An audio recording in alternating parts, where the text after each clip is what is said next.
শিক্ষার্থী বন্ধুরা, blackboard 20 YouTube চ্যানেলে তোমাদেরকে স্বাগতম।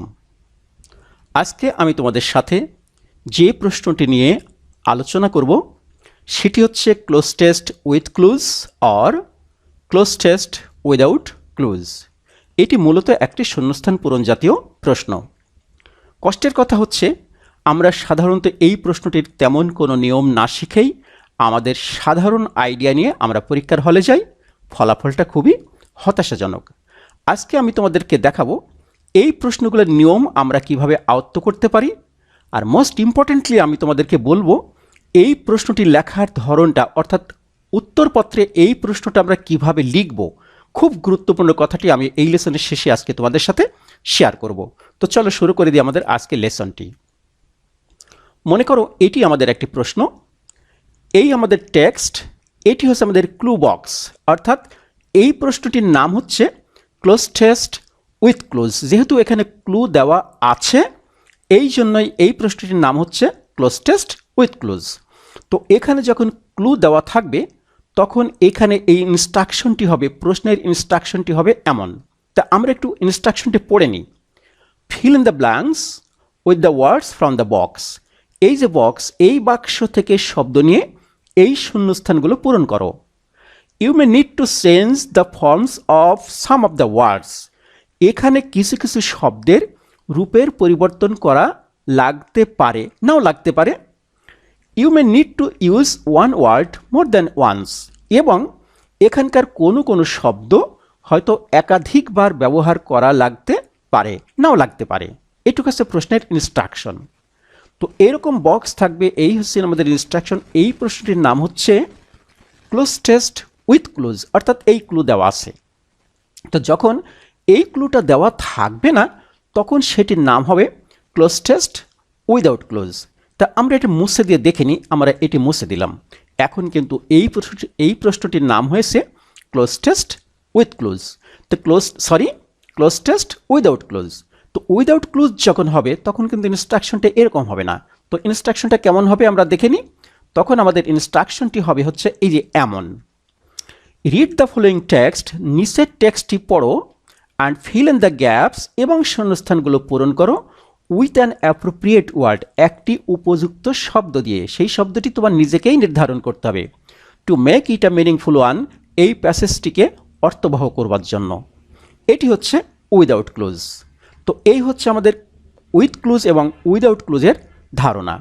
তো আমরা এই প্রশ্নটি যখন উত্তর লিখি তখন এই যে গ্যাপ, এই গ্যাপে যে শব্দগুলো লিখি তার কিন্তু এক একটি পার্টস অফ স্পিচ থাকে, নাউন, প্রোনাউন, অ্যাডজেক্টিভ এগুলো থাকে। তো 8টা পার্টস অফ স্পিচই এইখানে সাধারণত ব্যবহার হয় না। সাধারণত কেন বলছি, হতেও পারে। তো মোস্টলি যে কয়টা পার্টস অফ স্পিচ এখানে ব্যবহার হবে সেই কয়টি এবং কোন নিয়মে ব্যবহার হবে আমি সেটি নিয়ে আজকে তোমাদের সাথে আলাপ করব। তো আমরা প্রথমে দেখে নিই পার্টস অফ স্পিচের ধরনগুলো। আমরা জানি পার্টস অফ স্পিচ হচ্ছে 8 প্রকার: noun, pronoun, adjective, verb, adverb, preposition, conjunction এবং ইন্টারজেকশন।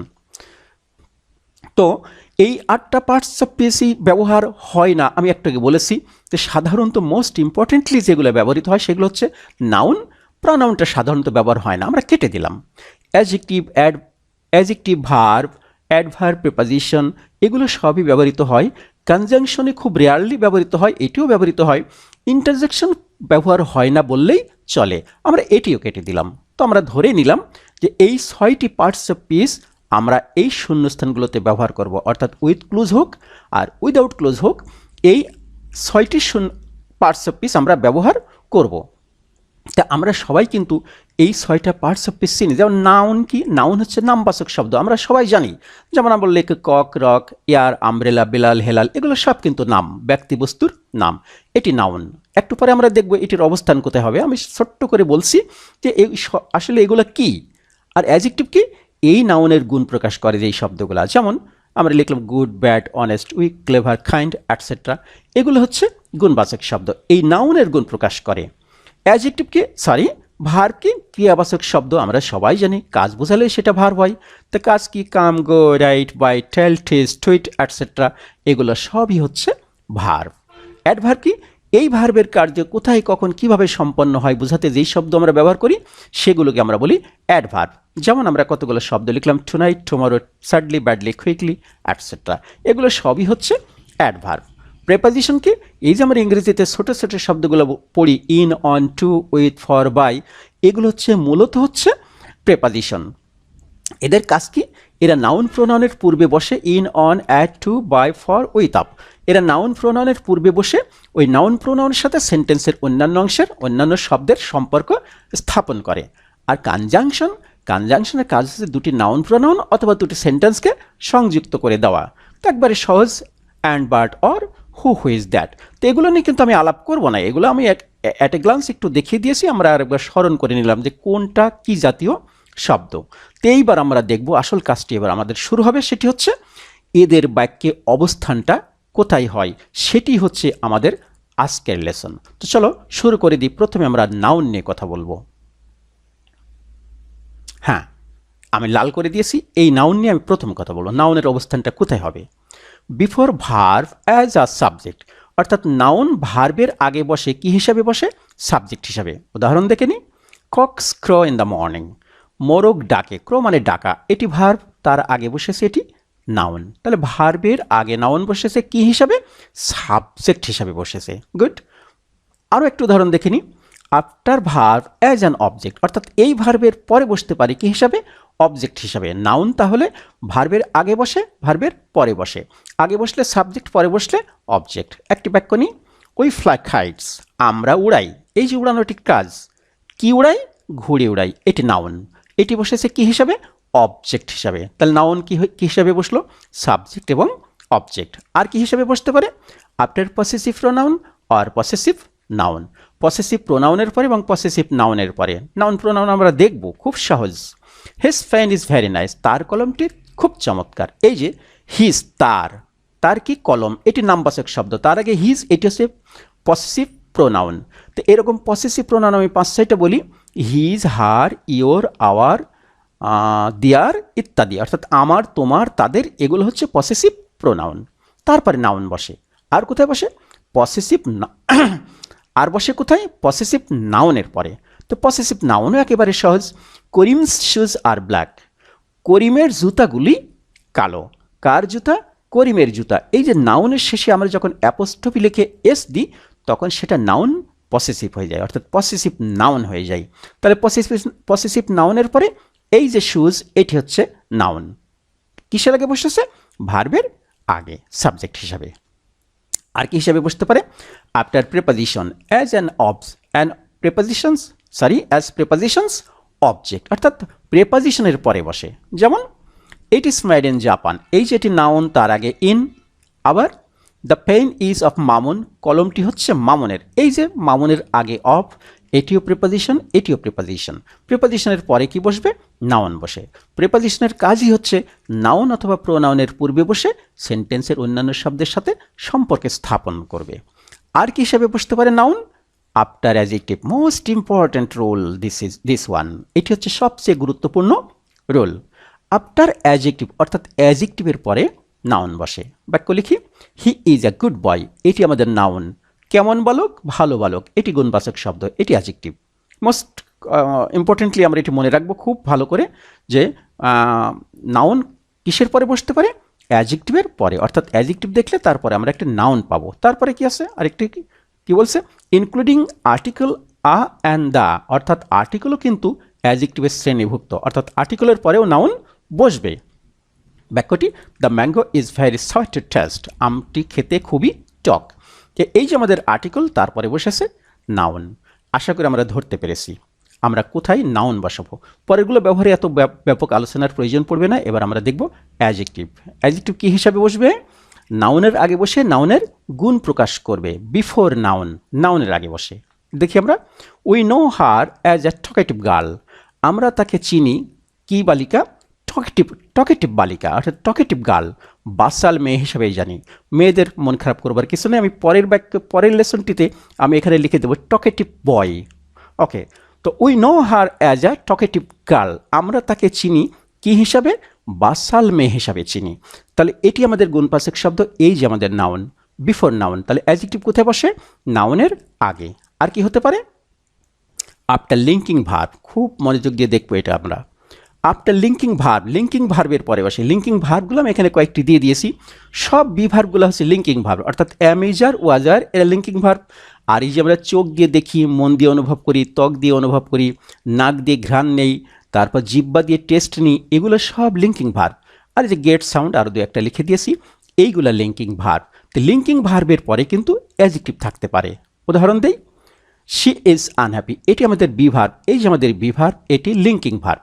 বি ভার্বের পরে সরাসরি অ্যাডজেক্টিভ। আর কোথায় বসতে পারে? ইট লুকস গুড, এই যে চোখ দিয়ে আমরা দেখি, চোখের সমস্ত কাজই লিঙ্কে, চোখ দিয়ে যে সকল কাজ করি সেটা লিঙ্কিং ভার্ব হয়ে যায়, এটি লিঙ্কিং ভার্ব। এই যে তারপরে গুণবাচক শব্দ অ্যাডজেক্টিভ। আর কোথায়? হানি টেস্ট সুইট, মধু খেতে মিষ্টি। কি দিয়ে স্বাদ নিয়েছি আমরা? জিহ্বা দিয়ে। হানি টেস্ট সুইট, মধু খেতে মিষ্টি, এটি আমাদের লিঙ্কিং ভার্ব, এই আমাদের অ্যাডজেক্টিভ। এই হচ্ছে আমাদের অ্যাডজেক্টিভের মোটামুটি ব্যবহার। এখন আমরা দেখব ভার্বের ব্যবহার। একেবারে সহজ, কাজ বোঝাবে। আফটার সাবজেক্ট, সাবজেক্টের পরে ভার্ব বসে। Samira road a letter, Samira একটি চিঠি লিখেছিল। এই যে লেখা, এটি ভার্ব কোথায় বসেছে? সাবজেক্টের পরে। আরেকটি দেখতে পাবেন, she knows how to climb up a tree. She knows how to climb up a tree, সে জানে কেমন করে একটি গাছে উঠতে হয়। এই যে আমাদের সেন্টেন্সের সাবজেক্ট, এটি প্রোনাউন, অর্থাৎ সেন্টেন্সের সাবজেক্ট, এই আমাদের ভার্ব। আর কিভাবে? আফটার অর বিফোর সাবজেক্ট, সাবজেক্টের আগেও বসতে পারে, সাবজেক্টের পরেও বসতে পারে। এখানে কিন্তু সাবজেক্টের পরে বসেছে দুই জায়গায়। এবার বলছি আফটার অর বিফোর সাবজেক্ট, সাবজেক্টের আগে অথবা পরে বসতে পারে ইফ অ্যান অক্সিলারি ভার্ব, অর্থাৎ এটি যদি হয় অক্সিলারি। যেমন আই ক্যান হেল্প ইউ, এই যে আমাদের সাবজেক্ট আই, এই আমাদের অক্সিলারি। আবার ক্যান আই হেল্প ইউ, আমি কি তোমাকে সাহায্য করতে পারি? এবার প্রশ্ন, এই আমাদের সাবজেক্ট, এই আমাদের অক্সিলারি। এগুলো নিয়ে অনেক বেশি কথা বলবার কোনো সুযোগ নেই।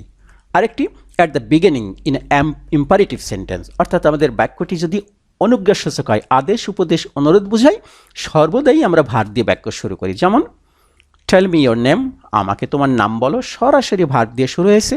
আর গো আউট, বাইরে যাও, সরাসরি ভার্ব দিয়ে শুরু হয়েছে। এই হচ্ছে ভার্বের কাজ। অ্যাডভার্বের কাজ কি? ভার্বের কার্য কোথায় কখন সম্পন্ন হয় দেখব আমরা অ্যাডভার্বের কাজ। অ্যাডভার্ব আফটার ভার্ব, অ্যাডভার্বের প্রধান কাজটি হচ্ছে সে ভার্বের পরে বসে ভার্বের ধরন প্রকাশ করে। কি? সামি র্যান কুইকলি, সামি জোরে দৌড়েছিল। সামি র্যান, এটি আমাদের ভার্ব, দৌড়েছিল কেমন করে? কুইকলি, এটি আমাদের অ্যাডভার্ব, কোথায় বসেছে? ভার্বের পরে। খুব সহজ। তারপরে after before, adverb before verb, adverb before verb, অর্থাৎ অ্যাডভার্ব এরকম ভার্বের আগেও বসতে পারে। বাক্য দেখে নিই আমরা। হি অলওয়েজ কামস লেট, সে সর্বদাই দেরি করে আসে। এই যে আমাদের অলওয়েজ, এটি আমাদের ভার্ব, তাহলে ভার্বের আগে বসেছে অ্যাডভার্ব। আরেকটি দেখে নিই, he has recently got a new job, অতি সম্প্রতি সে একটি নতুন চাকরি পেয়েছে। এটি আমাদের ভার্ব, এই আমাদের অ্যাডভার্ব। অর্থাৎ অ্যাডভার্ব যেমন ভার্বের পরে বসতে পারে, অ্যাডভার্ব ভার্বের আগেও বসতে পারে। এখানে আগে বসেছে, এখানে গটের আগে বসেছে। আর কোথায় বসে? অ্যাডভার্ব বিফোর অ্যাডভার্ব, অ্যাডভার্বের আগে অ্যাডভার্ব বসতে পারে। খুব সহজ। Samira ran very quickly to catch the bus, বাসটি ধরবার জন্য সামিরা খুব জোরে দৌড়েছিল। এই যে আমাদের কুইকলি, এটা হচ্ছে আমাদের ভার্ব। এই কুইকলি অ্যাডভার্ব, এটি ভার্বের পরে বসেছে। আর এই অ্যাডভার্বটা কেমন করে সম্পন্ন হয়েছিল এইটা দিয়ে তা বুঝিয়েছে, অর্থাৎ ভেরি কুইকলি, কেমন জোরে দৌড়েছিল, খুব জোরে, এই ভেরিটাও অ্যাডভার্ব। এই অ্যাডভার্বটি কোথায় বসেছে? অ্যাডভার্বের আগে। তারপরে দেখে নিই আরেকটি, অ্যাডভার্ব বিফোর অ্যাডজেক্টিভ, অ্যাডভার্ব কিন্তু অ্যাডজেক্টিভেরও আগে বসতে পারে। এরকম ভেরি শব্দটি হচ্ছে সেই শব্দ। She is very clever girl, এই যে আমাদের ভেরি আর এই আমাদের ক্লেভার, তো ক্লেভারটা কি? গুণবাচক শব্দ। কেমন চালাক? ভেরি ক্লেভার, খুব চালাক, তাহলে এটি অ্যাডভার্ব। অ্যাডভার্ব কার গুণ প্রকাশ করেছে? ক্লেভার, অর্থাৎ সে কোয়ালিফাই করেছে আরেকটি অ্যাডজেক্টিভকে, অর্থাৎ অ্যাডভার্ব বিফোর অ্যাডজেক্টিভ, এটি অ্যাডভার্ব। আরেকটি নিয়ম দেখব আমরা, at the beginning and at the end of the sentence, সেন্টেন্সের শুরুতে এবং শেষে অ্যাডভার্ব বসতে পারে। যেমন ইয়েস্টারডে শি রিটার্নড হোম, গতকাল সে বাড়ি ফিরেছিল। এর সেন্টেন্সের শুরুতে অ্যাডভার্ব বসেছে, এটিকে সাধারণত বলে সেন্টেন্স অ্যাডভার্ব। আরেকটি দেখে নিই, I will come back tomorrow, আমি কাল ফিরে আসব। এটি আমাদের সেন্টেন্সের অ্যাডভার্ব, কোথায় বসেছে? শেষে। এটিকে আমরা সেন্টেন্স অ্যাডভার্ব বলি। এই হচ্ছে অ্যাডভার্বের ব্যবহার। আর প্রেপোজিশন খুব সংক্ষেপে একটি নিয়মে আমরা দেখে নেব প্রেপোজিশনের ব্যবহার। যেমন সিটস বিফোর নাউন আর প্রোনাউন, প্রেপোজিশন বসে নাউনের অথবা প্রোনাউনের, নাউন অথবা প্রোনাউনের আগে। He is in the garden, এই আমাদের নাউন, এই গার্ডেন, এই আমাদের প্রেপোজিশন। আরেকটি বাক্য লিখি, it is kind of you, এটা তোমার দয়া, এই যে আমাদের প্রোনাউন, এই আমাদের প্রেপোজিশন। তাহলে প্রেপোজিশন কোথায় বসে? এখানে নাউনের আগে বসেছে, এখানে প্রোনাউনের আগে বসেছে। এইটুকু মনে রাখলেই যথেষ্ট যে প্রেপোজিশনের কাজটা হচ্ছে নাউন প্রোনাউনের আগে বসে। প্রেপোজিশন নিয়ে যদি আমরা আলাপ করতে চাই তাহলে কিন্তু আরও 2-3টা ক্লাস হয়ে যাবে, কিন্তু আমরা তো শুধু প্রেপোজিশন নিয়ে আলাপ করছি না। আমাদের আজকের প্রশ্নের খাতিরে যতটুকু দরকার ততটুকু আমরা এই কয়টা পার্টস অফ স্পিচ নিয়ে আলাপ করব, তার বেশি নয়। এবার আমরা দেখব শেষটি কনজাংশন। এইটি দেখার পরে আমাদের আজকের মাঠে নেমে পড়ব। এবার কনজাংশন আমরা দেখব। এইগুলো হচ্ছে সব conjunction, and, but, or, who, whose, that, as, since, though, although, এগুলো সব, দো, ইফ, এগুলো হচ্ছে সব কনজাংশন। এরা কোথায় বসে? দুটি সেন্টেন্সকে যুক্ত করতে মাঝখানে বসে, in the middle of the sentence. বাক্য দেখিনি, I know that he will come back by evening, আমি জানি সে সন্ধ্যা নাগাদ ফিরে আসবে। এই যে আই নো, আমি জানি, কি জানি, এই যে আরেকটি বাক্য বলার আগে আমি এখানে একটি কনজাংশন ব্যবহার করেছি, এটি সেন্টেন্সের, দুটি সেন্টেন্সের মাঝে বসেছে। আরেকটা দেখে নিই, this was the boy who met you yesterday, এই হচ্ছে সেই বালকটি যে গতকাল, এই যে হু, এই সেন্টেন্সটিকে যুক্ত করেছে হু দিয়ে, যে গতকাল তোমার সঙ্গে দেখা করেছিল, এটি রিলেটিভ প্রোনাউন এবং কনজাংশনের কাজ করেছে। তারপরে আরেকটি দেখি, Rinku works hard but fails in the exam, Rinku খুব পড়ে but fails in the hard, কিন্তু পরীক্ষায় ফেল করে। এই যে বাট, এটি আমাদের কনজাংশন। আরেকটি দেখে নিই আমরা, he fail to catch the train though he run fast, সে ট্রেনটি ধরতে ব্যর্থ হয়েছিল, পারেনি ধরতে। দো, যদিও, এটি আমাদের একটি conjunction. Ran fast, he ran fast, সে জোরে দৌড়েছিল। তাহলে কনজাংশন কোথায় বসলো? সেন্টেন্সের একবারে মিডলে বসলো। At the beginning of a sentence, conjunction কিন্তু সেন্টেন্সের শুরুতেও বসতে পারে। যেমন আমরা এই যেখানে দৌ লিখেছি, ইচ্ছা করলে এই সেন্টেন্স, এটিকে আমরা সরাসরি শুরুতে লিখে দেখাতে পারি। যাক, আমরা অন্য একটা উদাহরণ দিই। লিখলাম কি, দো হি নিউ দ্য ফ্যাক্ট, যদিও সে বাস্তবটি জানে, যদিও সে বাস্তব ঘটনাটি জানতো, হি কুডন্ট এক্সপ্লেইন, সেটি ব্যাখ্যা করতে সে পারেনি। এই যে আমাদের সেন্টেন্সের শুরুতে কনজাংশন। আরেকটি দিই, ইফ ইউ কাম আর্লিয়ার, তুমি যদি আগেই আসতে, এই যে আমাদের conjunction. You could meet him, তুমি তার সঙ্গে সাক্ষাৎ করতে পারতে। তো এই ছিল হচ্ছে আমাদের পার্টস অফ স্পিচের ধারণা। আমি এতক্ষণ তোমাদের বলেছি যে এরা কোথায়, কখন, কিভাবে বসবে। এবার আমরা আসলে কাজটি শুরু করব, যেটি আমি প্রথমেই বলেছিলাম যে আমাদের নিয়ম শিখতে হবে শূন্যস্থান পূরণের, অর্থাৎ ক্লোজ টেস্ট উইথ ক্লুজ আর without clues. You have to learn the rules, not to memorise, মুখস্থ করলে চলবে না। তো আমরা এখন শুরু করব। এইখানে কি প্রথম শব্দটি আমরা একটু পড়ে, dash food may cause serious harm to us. এই সেন্টেন্সের ভার্বটি হচ্ছে মে কজ, কারণ হতে পারে। এটি ফুড, এটি এই সেন্টেন্সের সাবজেক্ট, অর্থাৎ এটি একটি নাউন। তো আমরা জানি নাউনের আগের শব্দটি হয় অ্যাডজেক্টিভ। তাহলে আমরা এখানে কি বলবো? এখানে একটি গুণবাচক শব্দ বলবো, dash food may cause serious harm to us. এমন একটি খাবার বলতে হবে যেটি আমাদের স্বাস্থ্যের জন্য মারাত্মক ক্ষতি করতে পারে, স্বাস্থ্যের মারাত্মক ক্ষতির কারণ হতে পারে। তো কি জাতীয় ফুড? Greedy food. আমাদের গুণবাচক শব্দ দেখে নিই, গ্রিডি, হাইনাস, আনসেফ, ফ্যাটাল, এগুলো সব গুণবাচক শব্দ। এখন এখানে আমরা কোন গুণবাচক শব্দটি আমরা এইখানে লিখব? এখানে আমরা কোন গুণবাচক শব্দটি লিখব? গ্রিডি লিখতে পারছি না, হাইনাস লিখতে পারছি না, আনসেফ ফুড, অনিরাপদ খাবার। ভেরি গুড, আমরা এখানে সহজেই আনসেফ শব্দটি বসাতে পারছি। আমরা তার আগে আমরা এই সংখ্যাগুলোকে, নাম্বারগুলো বসিয়ে নেব। তোমরাও কিন্তু পরীক্ষার হলে এইগুলো আগে লিখে নেবে। এইগুলো লিখে নেওয়ার পরে এখানে যেই আমরা এতক্ষণ ধরে আলোচনা করলাম, এখানকার শব্দটি হবে আনসেফ। এই যে নাউন, তার আগে গুণবাচক শব্দ, আমরা লিখলাম আনসেফ। এখানে আমি এখানেও লিখেছি, এখানে লিখেছি আমাদের আলোচনার সুবিধার্থে। আমরা কোনো ক্রমেই এই প্যাসেজের মধ্যে এভাবে উত্তর লিখতে যাব না। আমাদের কাজটি হবে সিরিয়ালি এইভাবে নাম্বারগুলো বসিয়ে তারপরে উত্তর লেখা। এবং আমি আজকে শুরুতে বলেছিলাম যে শূন্যস্থান পূরণ আমরা কিভাবে লিখব, এইটুকু নিয়ে আমি কিন্তু এর পরের স্লাইডে আরেকটু আলাপ করব, আজকের লেসনেই। তো আমরা প্রথমে আনসেফ লিখলাম, পরেরটি আমরা যাব। এভরিবডি নোজ ড্যাশ, প্রত্যেকেই জানে, food adulteration is a crime, খাদ্য ভেজাল একটি অপরাধ, খাদ্য ভেজাল একটি অপরাধ। তো এভরিবডি নোজ, প্রত্যেকেই জানে, এটি একটি বাক্য। Food adulteration is a crime, খাদ্য ভেজাল একটি অপরাধ। তাহলে এই দুটি সেন্টেন্সকে যুক্ত করতে আমাদের কি লাগবে? একটি কনজাংশন লাগবে। তো সেই কনজাংশনটি এই লেসনের মধ্যে সর্বসাকুল্যে একটি মাত্র কনজাংশন, সেটি হচ্ছে দ্যাট, যেটি দুটি সেন্টেন্সকে যুক্ত করবে। তাহলে এখানে আমরা লিখব দ্যাট, লিখলাম আমরা that. Adulterated dash is a poisonous and causes dash disease. খেয়াল করি, এটি আমাদের ভার্ব, এটি একটা অ্যাডাল্টেটেড আছে ভেজালকৃত, এটি একটি গুণবাচক শব্দ। তো ভার্বের আগে এখানে একটি নাউন লাগবে, এখানে একটি গুণবাচক শব্দ আছে, গুণবাচক শব্দের কাজই হচ্ছে নাউনের আগে বসা। তাহলে এইখানে একটি নাউন লাগবে। তো অ্যাডাল্টেটেড ড্যাশ ইজ পয়জনাস, সেটি হচ্ছে বিষাক্ত। কি বিষাক্ত? ভেজালকৃত খাবার। তাহলে এখানে আমরা একটি নাউন লিখব, সেই নাউনটি কই? এই আমাদের ফুড, আমরা লিখলাম অ্যাডাল্টেটেড ফুড। ভেজালকৃত খাবার is poisonous and causes dash disease, এবং কারণ হয় ড্যাশ ডিজিজেস। এই যে এটি হচ্ছে নাউন, নামবাচক শব্দ রোগ। তো কী রোগ? এখন আমরা গুণবাচক শব্দ লাগবে, যেহেতু এটি আমাদের নাউন। তাহলে এখানে আছে গ্রিডি ডিজিজ, লোভী রোগ। আমি কি লোভী রোগ বলবো? বলতে পারবো না। হাইনাস ডিজিজ, একেবারে জঘন্য রোগ, এটিও আমরা বলতে পারি না। আর কি বলতে পারি? গুণবাচক শব্দ আনসেপ, এই যে ফ্যাটাল, মারাত্মক। তাহলে আমরা এইখানে লিখব ফ্যাটাল ডিজিজেস, আমরা লিখলাম মারাত্মক রোগ। গুণবাচক শব্দ কিসের আগে? নাউনের আগে।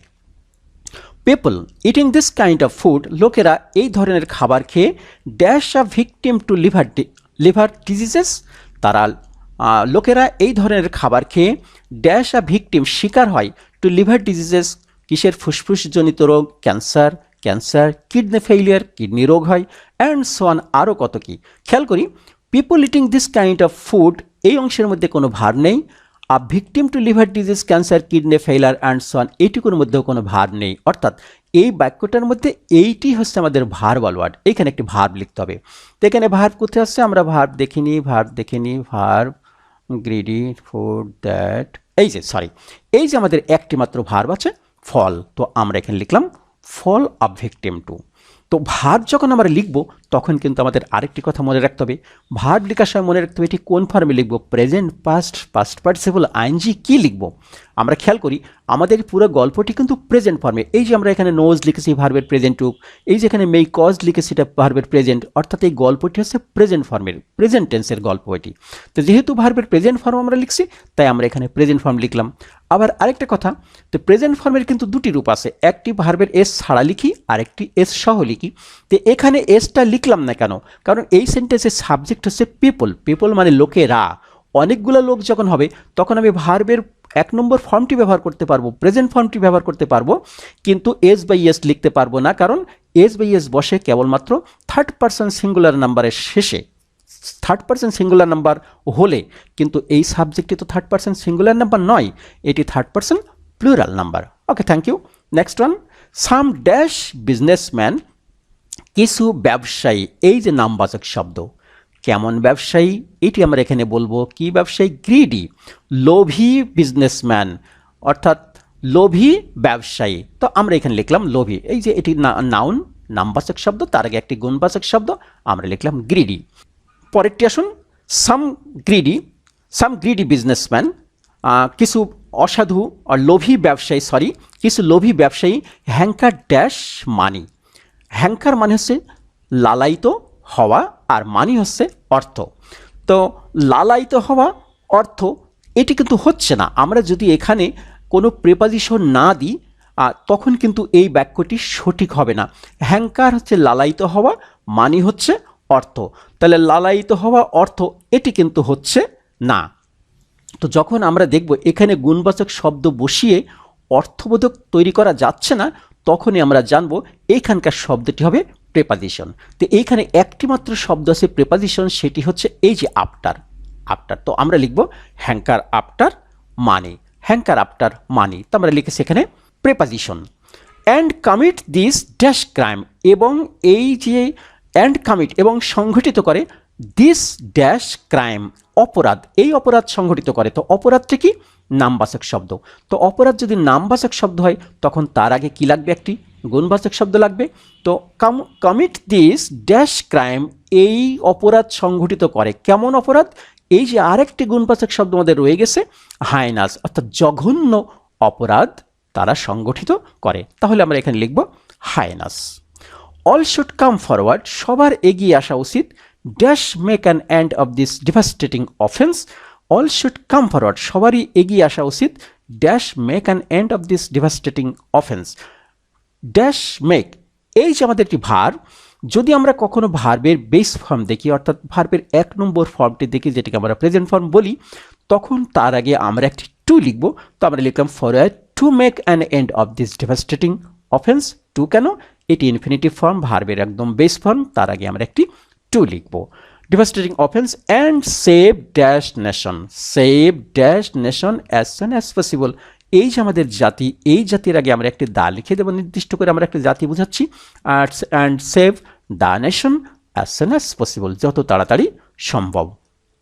তো আশা করি আমরা খুব সহজেই এই লেসনটি বুঝতে পেরেছি, এবং আমরা এইভাবে এই লেসনটি উত্তর লিখব কি লিখব না সেই কথাটি এখন আমি তোমাদেরকে বলবো। এখানে আমি কিভাবে লিখেছি, আড়াআড়ি, অর্থাৎ এই বি সি ডি আমি পাশাপাশি লিখেছি, কিন্তু আমরা কখনোই এটি পাশাপাশি ব্যবহার করব না। করলে কি অসুবিধা, প্রথমে আমরা সেটি দেখে নেব। আর আড়াআড়ি না লিখে আমরা যদি এইভাবে নিচে উপরে কলামে করে লিখি তাহলে কি সুবিধা, এখন আসো আমরা সেটি দেখে নেব। মনে করো এটি আমাদের answer to the question number কত 6। তো আমরা প্রথমে এই যে আড়াআড়ি আমরা নাম্বার ফেলে নিলাম, আমরা এগুলো উত্তর এইমাত্র লিখে নিয়ে আসলাম, তো লিখলাম, তো আমরা আরেকবার উত্তরগুলো লিখলাম, লিখে আমরা এখন দেখাবো যে এইভাবে লিখলে সমস্যাটা কোথায়।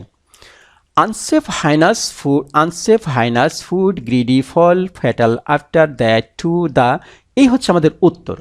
তো এই উত্তরগুলো লেখবার পরে আমার কাছে মনে হয়েছে যে সম্ভবত হাইনাস উত্তরটি সঠিক হয় নাই। তো খুঁজে খুঁজে আমার কাছে মনে হলো হাইনাস হবে না, তাহলে কি করব, হাইনাস আমি কেটে দেবো, কেটে দিলাম। তখন আমি তো সঠিক উত্তরটি লিখব, তখন আমি উত্তরটি লিখলাম দ্যাট। আমরা জানি কাটাকাটি করে উত্তরটা কোথায় লিখতে হয়, সাধারণত উপরে লিখতে হয়, তো আমরা দ্যাট লিখলাম। তো এখানে যেহেতু দ্যাট লিখেছি, তাহলে আমি এখানে কি করব, যে এখানে তো দ্যাট লিখেছি, তাহলে এখানেও দ্যাট, এই উত্তরটি সঠিক হয় নাই। তো যেহেতু এখানে দ্যাট লিখলাম, তাহলে এখানেও দ্যাট, তাহলে নিশ্চয়ই এই দ্যাটটি হবে না, তো এই দ্যাটটি আমি কেটে দিলাম। কেটে দিয়ে আমার কাছে মনে হলো এইখানে হবে গ্রিডি, আমি লিখলাম গ্রিডি। লেখবার পরে মনে হলো গ্রিডি তো আরেক জায়গায় লিখেছি, তাহলে তো এটা গ্রিডি হবে না। তখন আমি আবার চিন্তা করলাম, এবার চিন্তা করে আমি দেখলাম গ্রিডি ভুল হয়েছে, গ্রিডি কেটে দিলাম। কেটে দিয়ে আমাকে তো আরেকটু উত্তর লিখতে হবে, আমি তো এই পাশে আর জায়গা নেই, এপারে জায়গা নেই, তাহলে লিখবো কোথায়, উপরেই লিখবো। তখন আমি লিখলাম হচ্ছে হাইনাস, এটি মনে করে নিলাম এটি আমাদের সঠিক উত্তর। তো এখন এই যে লেখার পরে কোনো এক্সামিনার কি এই খাতাটি দেখে সন্তুষ্ট হবার কোনো কারণ আছে? নেই, কারণ এইখানে এখন বুঝতে আমারই অসুবিধা হচ্ছে, তোমাদের কেমন লাগছে তা জানি না। তো এইভাবে আমরা কোনো মতে উত্তর লিখব না, তাহলে লিখব কিভাবে, এবার আমি সেইটি দেখাবো। খেয়াল করে নিই, এই হচ্ছে আমাদের answer to the question number 6। একই প্রশ্ন, আমরা সব উত্তরগুলো একবার লিখে নিলাম, এই উত্তরগুলো আমরা লিখলাম। লিখবার পরে আমি তো ওই তাড়াতাড়ি কেন লিখছি, কারণ আমি তো দেখাবো তোমাদেরকে যে কিভাবে লিখলে ভুলটা কোথায় হবে, লেখার নিয়মটা কি। তো এইটা লেখবার পরে আমার কাছে এক সময় মনে হলো যে গ্রিডি শব্দটি ভুল, এটি এখানে হবে না, তো কি হবে, তখন আমি এখানে লিখলাম ফ্যাটাল, ফ্যাটাল লিখলাম। তো যাই হোক, আমার যেহেতু পাশে অনেক জায়গা আছে, আমি পাশে লিখে দিলাম। তারপরে আমার মনে হলো যে ফ্যাটালও হবে না, তখন আমি কি করব, তখন আমি আরেকটি লিখলাম আনসেফ। এইবার মনে করো তোমার 3টা ভুল, 4টা ভুল, 5টা ভুল, যতগুলো ভুল হোক না কেন, এই লাইন ছাড়তে তোমার কোনো সমস্যা হবে না, প্রচুর জায়গা থাকবে এই লাইনে। তো আনসেফ লেখবার পরে এবার মনে হচ্ছে এখানে দেখি আরেকটা আনসেফ আছে, মনে হয় এটি হবে না, তখন আমি আবার হিসাব নিকাশ করে মনে হলো না এটি হবে না, আমি এটি কেটে দিলাম। কেটে দিয়ে আমি লিখবো কোথায়, লিখবো পাশেই লিখবো, তো লিখে দিলাম ফ্যাটাল। এবার কিন্তু আমি যতই লিখে না কেন আমার এই লাইন আর ছাড়তে হবে না। একজন এক্সামিনারকে সন্তুষ্ট করবার এটি একটি বড় মাধ্যম অবশ্যই। তো আশা করি এই ক্লাসটি তোমাদের ভালো লেগেছে। এই ক্লাসটি যদি ভালো লেগে থাকে তাহলে তোমার মুখভঙ্গিমাটি এমন না হয়ে এমন হয়েছে, যদি এমন হয়ে থাকে তাহলে আমার সমস্ত ক্লাসের সাথে আপডেট থাকবার জন্য তোমাদেরকে অনুরোধ করব আমার এই চ্যানেলটিকে সাবস্ক্রাইব করবার জন্য। Thank you for watching, good by.